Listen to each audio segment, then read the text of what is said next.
wanted to dump something that happened while hosting a D&D campaign on Roll20. Here we go. Online friend wants to get into D&D but knows nobody to play with. Offer to host a campaign with him and some other online friends because fuck it. I haven't played in a while, and talking about it made me want to play all over again. If you've never played D&D online, trust me in this one. And don't fucking do it.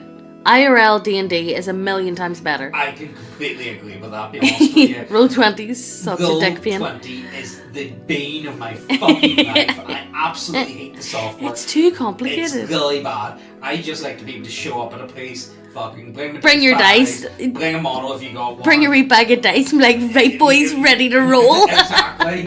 Managed to gather some people who are down for a party of 4. Guy who initially wanted to play and some other guy bail out. Great. Since we can't find 2 more players, I'll just list our campaign online to find players. Post our campaign as being a casual D&D 3.5 campaign with a pretty open setting.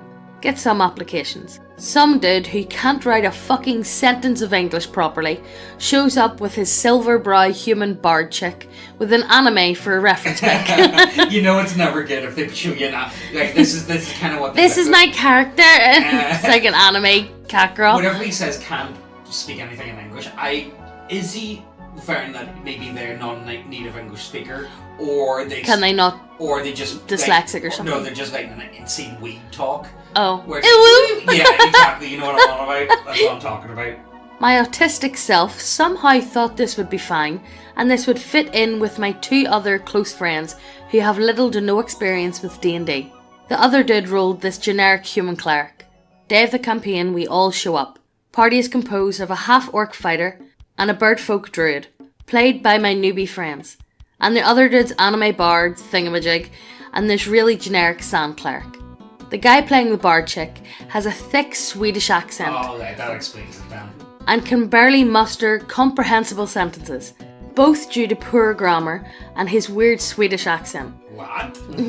What the fuck? Kvak. What's that duck one? Kvak. Kvak. Ducks in Sweden be like... Bjork. Dogs. Oh, I fucking love them names. Honestly, they're quality. Other dude sounds fine for the moment. Players present their characters. Half-orc fighter is a lawful evil dude who collects the teeth of his fallen enemies to fashion into jewellery. Druid and clerk have some really generic druid and clerk stuff. Bard emphasises on the fact that she is a pacifist and refuses to fight, even though she has a fucking longsword strapped to her back. Okay. Okay. Alright, whatever you're into. The bard being a pacifist should have been a red fucking flag, considering our campaign takes place in a city under siege by an orc army. Pretty basic stuff for beginners. Party wakes up in the demolished tavern. Half-orc starts looking around for ale and other supplies. Bard uses this really cringy female voice and repeatedly tells him to stop. Oh my god. Oh no, Right, he's actually LARPing. He's doing like a whole girl voice. No, Megan, you're playing a girl. Megan, I was going to say Megan, do a girl voice, but I suppose.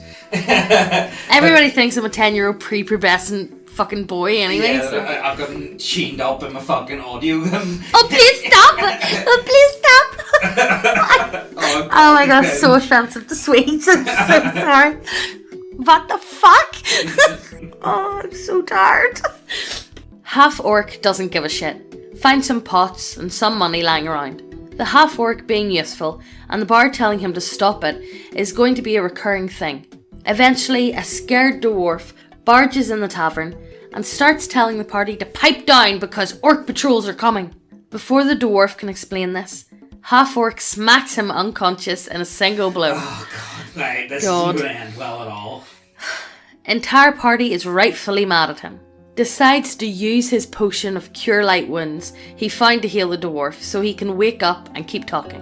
Eventually the cleric did a bluff on the dwarf to make him believe they found him unconscious after he was attacked by orcs. Somehow worked because not 20. Yeah. Dwarf proceeds to tell them that he can get his airship to work and get the fuck out of the city, but he needs people to cover his ass while he preps the ship. Party follows him. They immediately encounter a patrol of orcs while exiting the tavern. Druid and fighter single-handedly defeat the orcs, roughly 5 of them. Cleric used literally no spells and kept missing every attack with his -1 attack bonus crossbow. because he refused to fight in melee, where his attack bonus was actually positive despite having decent AC. Bard plays songs to buff the party. Did I say party? I meant his own fucking self. Oh, for fuck's sake, not one of those bards. This fucking bard had a song active that would raise his AC to an obscene 22. And if you managed to hit that, you would have to do a will save of 21 or higher to manage to hit him, because otherwise your attack gets cancelled. He's level fucking 1. What is that spell? I don't know. That's A bit broken at that level, like. sounds a bit fucking broken on level 1. Yeah, I have no idea. No. Well, unless he's combining a few different spells together. After the fight is over, the half-orc has about 3 hit points left, considering he soaked up all the damage. Druid asks the cleric if he can heal anyone. Nope, cleric didn't take a single healing spell and refused to use the cleric's special ability gimmick to turn other spells into healing spells because they might come in handy. They did not. Half-orc spots a trapdoor while shifting through the orcs' bodies and decide to check it out. Old creepy cellar with a locked steel door at the end. Entirety of party is down to check it out. Besides the bard, of course. Half-orc tells the bard to fuck off out of character. Well, yeah. Yeah, fuck, okay, yeah. And the party decide to check out the cellar. Cellar is very obviously a bandit nest. Half-orc bangs on the door. Bandits ask for password. Password 1. Half-orc decides to ditch this place since no one can break open or lockpick this door. Bard tries fucking diplomacy on the bandits. Doesn't work. Bandits get alerted because they realise someone found their hideout. Bandits come out of the door, weapons drawn, both swinging at the bard, but no luck hitting through that wall of obscure rules. They're very obscure Yeah. rules. Half-orc and druid take down the bandits. Half-orc is near death yet again. Half-orc starts collecting teeth. Bard gets mad about it again. Half-orc still couldn't give less of a fuck. Half-orc decides to do a spot check. Psst. Hey, lean in closer. This is fucking ASMR channel now. You know what's pretty fucking based? Titties. Go see titties. Lots of titties. All the titties. Go over to the website, check out all the models. You guys know the score. We have some really nice looking models over there. And we have a lot of... It's sci-fi gothic. Yeah. Let's call them sci-fi gothic. And if models isn't your shit, we have loads of subclasses and we keep adding them every other week or so. We Look, add a lot. We got a lot. Do you Look, guys- we've got big brains. We add shit. But yes, go over to the website, check out everything. If you haven't subscribed, what the fuck you doing? Hit subscribe, hit the notification bell as well, and let's get back to the video. Try to explain to him how to do this. Cleric and Bard start talking about rules in broken English. Rules which have little to nothing to do with what's going on and are ridiculously complicated. They did this shit every single time I had to explain something to the new players. And I had to explain every single dice roll they had to do. Anyway, after a painful 15 minutes of them invoking obscure rules about spot checks for some reason, and the new players getting more confused by the seconds, he eventually successfully finds the bandit's stash. Gold pieces for days, boy! Yeah! Bard gets mad about half-orc taking gold from others. My face went. But campaign continues. From what you've read, nothing much ever changes. They meet orcs. Half-orc and druid do all the fighting while cleric misses his crossbow shots and Bard stands there playing music to buff herself. Half-orc collecting teeth and Bard getting mad about it every time. Hell, literally everything that half-orc did got the Bard mad. Eventually, they came across a house with orcish screams coming out of it. They investigate. They end up fighting some orcs. One of them nearly managed to hit the Bard, but will check fucked him over. They search the house and for once, Bard decides to help. He/she finds a hidden compartment in a wardrobe containing a longsword +1. She decides to keep it for herself and refuse openly to give it to anyone else or to sell it because it's an upgrade to her longsword. But she's not fucking using longsword! Which she refuses to openly use because that would cause her to lose her insane AC bonuses and be actually useful. She also realised that she had a song that gives her player extra fire damage on attacks the entire time, but never used it. But she's not fucking attacking anyway, so it doesn't and she's fucking matter. pacifist, she wouldn't No. even get. It's not like they would have given. I Why know. is she here? Why are you here? Why are you running? Why are you running? Why are you gay? That's what I feel like. Fantastic. Party is relieved that she can actually be useful. Later in the house, they find a chest. Dead, electrocuted bodies scattered around it. You have to be retarded not to think this is a trap. Claire casts a spell and actually does something. Detect Magic reveals that the chest is magically trapped and will zap the fuck out of you if you try to open it.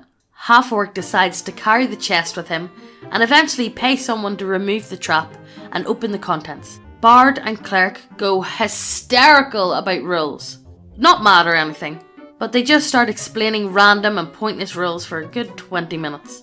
Me and my friends start going silent and having really bad headaches because of their shit. Oh yeah, I'd just be sick of that shit Yeah. at this point, you know.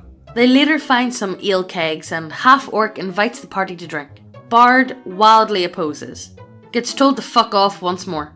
Party starts drinking and ignoring whatever the Bard is saying in character. The finale. The party reaches the airship docks. The dwarf NPC tells them that they need to fend off the orc invaders while he preps the ship. Druid casts Entangle, causing nearly everyone in the fight area to get entangled. Bard resists every time because some other obscure rule. Druid and Half-Orc doing their best to fend off the orcs, and eventually a nerf troll. Bard still not doing jack, not even using his damage buff. Orcs got one shot pretty easily anyway, so it wasn't really necessary. After fending off a couple of orcs, Half-Orc starts his teeth collecting routine during downtime. Bard gets mad. Half-Orc is done with her shit. Decides to slap her. This slap was the one slap to pierce the heavens. Attack roll. Natural 20. It's a hit.